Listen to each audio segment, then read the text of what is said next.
Hello friends, आप सभी का स्वागत है हमारे इस यूट्यूब चैनल में। आज इस वीडियो में हम बात कर रहे हैं विज्ञान यानी कि साइंस के बहुत ही इम्पॉर्टेंट 10 सवालों के, जहां से कि आपके सभी एग्जाम में क्वेश्चंस पूछे ही पूछे जाते हैं। और अगर आपने इन 10 सवालों में से 6 का भी सही सही जवाब दे दिया तो आप बहुत ही अच्छे स्टूडेंट्स माने जाओगे। तो चलिए शुरू करते हैं, लेकिन शुरू करने से पहले मैं आपको ये भी बता दूं कि ये बिल्कुल आपका एक क्यूज़ की तरह है। आपको इस क्यूज़ में, जैसा कि पहले ही बोल दिया, 10 सवाल के जवाब देने हैं और सभी सवालों के जवाब देने के लिए मिलेगा आपको 5-5 सेकेंड का वक्त। आपको उन 5 सेकेंड्स में इसके सही सही जवाब हमें कमेंट बॉक्स में कमेंट करने होंगे। ऐसा आपको एक सवाल नहीं, सभी 10 सवालों के लिए 5-5 सेकेंड का वक्त मिलेगा।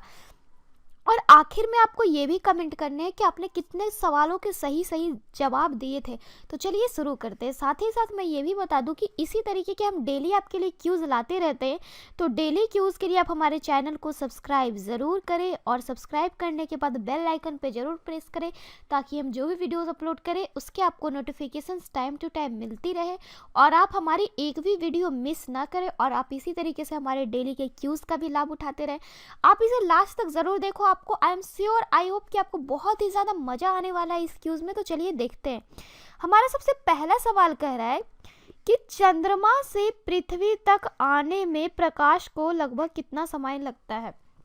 कह रहा है कि मून लाइट जो है उसे अर्थ पर आने में जो टाइम लगता है वो कितना होता है। जो चंद्रमा की प्रकाश है उसे पृथ्वी तक आने में कितने समय लगते हैं, कितने सेकंड या कितने मिनट का समय लगता है। तो आपको 4 ऑप्शंस दिए गए हैं। इन चारों में से जो भी आपकी सही ऑप्शन लगे आप हमें कमेंट बॉक्स में कमेंट कर सकते हो। आपका समय शुरू हो रहा है अब।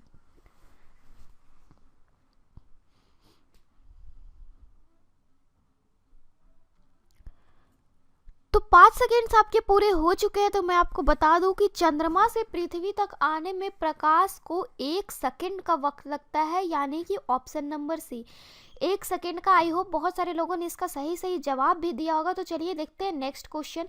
नेक्स्ट क्वेश्चन, पिछले में हमने देखा कि सूर्य के प्रकाश को आने में चंद्रमा के प्रकाश को आने में कितना समय लगता है। इस बार हम ये पूछ रहे हैं कि सूर्य का प्रकाश को हमारे पास आने में लगभग कितना टाइम लगता है। आपको 4 ऑप्शंस दिए गए हैं मिनटों में और आपका समय शुरू हो रहा है अब।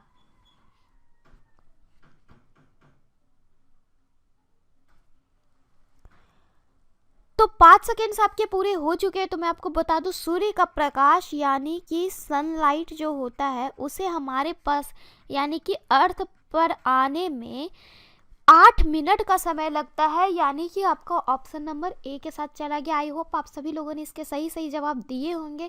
अगर आपको और भी ज़्यादा टाइम चाहिए तो आप वीडियो को पॉज कर सकते हैं, बट आप कोशिश करो कि आप इन 5 सेकेंड्स में ही इसके आंसर समय बता दो। तो चलिए देखते हैं नेक्स्ट क्वेश्चन।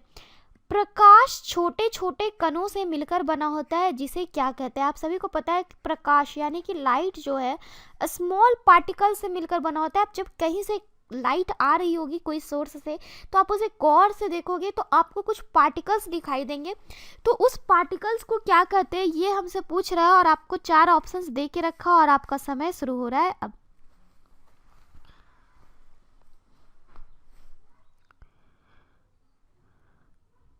तो 5 सेकेंड्स आपके पूरे हो चुके हैं। तो मैं आपको बता दूं कि प्रकाश यानी कि लाइट जिन स्मॉल पार्टिकल्स से मिलकर बना होता है उसे हम कहते हैं फोटोन, यानी कि ऑप्शन नंबर डी। नेक्स्ट है हमारा सवाल नंबर 4।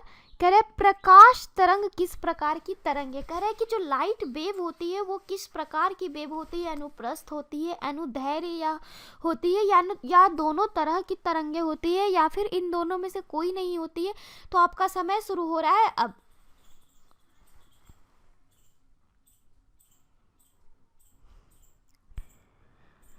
तो 5 सेकेंड आपके पूरे हो चुके हैं। तो मैं आपको बता दूं कि लाइट वेव जो है यानी कि प्रकाश तरंग जो है वो हमारी होती है अनुप्रस्थ तरंग, यानी कि ऑप्शन नंबर ए।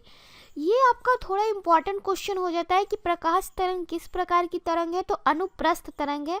नेक्स्ट है सवाल नंबर 5। कह रहा है कि प्रकाश का तरंग सिद्धांत किसके द्वारा प्रस्थापित किया गया था।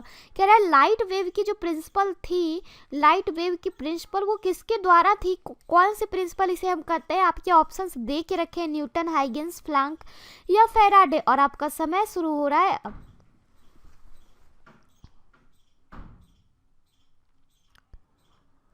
तो 5 5 सेकेंड्स आपके पूरे हो चुके हैं, तो मैं आपको बता दूं प्रकाश का तरंग सिद्धांत यानी कि लाइट वेव प्रिंसिपल जो है वो हाइगेंस के द्वारा प्रस्तावित किया गया था, यानी कि ऑप्शन नंबर बी। आपको पढ़ने का भी रहता है 11-12 में हाइगेंस प्रिंसिपल, तो ये हाइगेंस के द्वारा प्रस्तावित किया गया था। नेक्स्ट है सवाल नंबर 6 कह रहा है कि निम्नलिखित में से कौन सी प्रघटना यह निर्णय लेने में सहायक होती है कि प्रकाश एक अनुप्रस्थ तरंग है।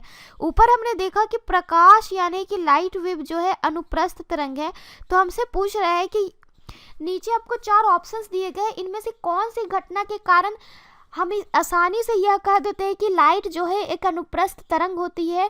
ये कौन सी घटना है जिसके कारण यह निर्णय लेने में बहुत ही सहायता होती है। किसी वैज्ञानिक ने यह बताया कि प्रकाश तरंग एक अनुप्रस्थ तरंग है, तो वो किस चीज से निर्णय उन्होंने इस बात का लिया था। तो आपके 4 ऑप्शन दिए गए हैं और आपका समय शुरू हो रहा है अब।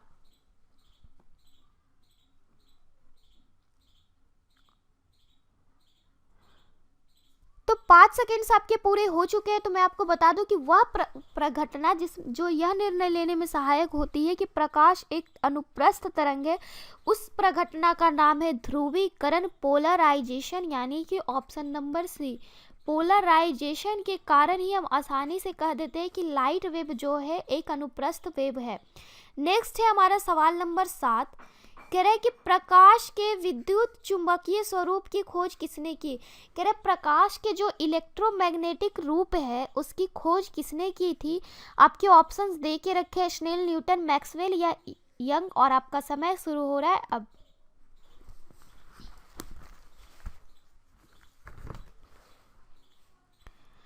तो 5 सेकेंड्स आपके पूरे हो चुके हैं, तो मैं आपको बता दूं कि जो प्रकाश के विद्युत चुंबकीय स्वरूप थे यानी कि लाइट का जो इलेक्ट्रोमैग्नेटिक जो आपका रूप होता है उसकी खोज मैक्सवेल ने की थी, यानी कि ऑप्शन नंबर सी। नेक्स्ट है इसी तरीके से सवाल नंबर 8, कह रहा है किसने सर्वप्रथम यह दिखलाया कि प्रकाश तरंगों का विवर्तन होता है। कह रहा है किसने, कौन सा वैज्ञानिक ने सबसे पहले यह दिखाया था कि प्रकाश यानी कि जो लाइट है वो वेव्स का विवर्तन होता है, तरंगों का विवर्तन होता है, यह किसने सबसे पहले दिखलाया था। तो आपके 4 ऑप्शंस दिए गए हैं और आपका समय शुरू हो रहा है अब।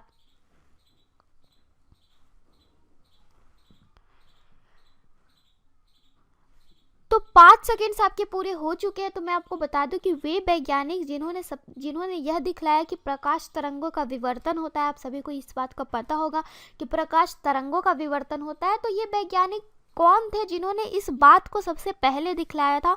तो वो उस वैज्ञानिक का नाम था ग्रेमाल्डी, यानी कि ऑप्शन नंबर ए। नेक्स्ट हमारा सवाल नंबर 9 कह रहा है कि प्रकाश विद्युत प्रभाव का प्रतिपादन किसने किया। कह रहे प्रकाश विद्युत प्रभाव का प्रतिपादन किसने किया।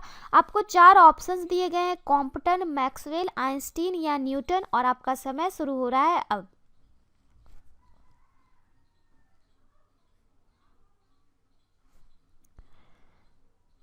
तो 5 सेकेंड्स आपके पूरे हो चुके हैं, तो मैं आपको बता दूं कि प्रकाश विद्युत प्रभाव का प्रतिपादन जो है वो आइंस्टीन ने किया था, यानी कि ऑप्शन नंबर सी।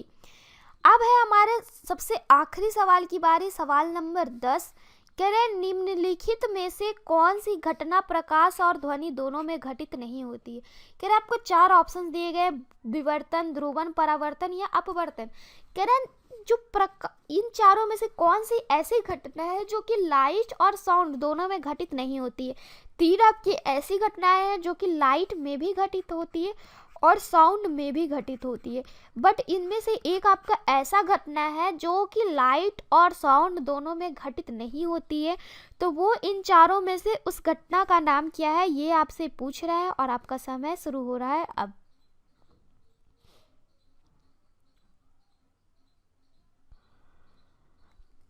तो 5 सेकेंड्स आपके पूरे हो चुके हैं, तो मैं आपको बता दूं कि वह घटना जो कि प्रकाश और ध्वनि यानी लाइट एंड साउंड दोनों में घटित नहीं होती है, उस घटना का नाम है आपका ध्रुवन, यानी कि ऑप्शन नंबर बी, जिसे हम पोलराइजेशन कह सकते हैं।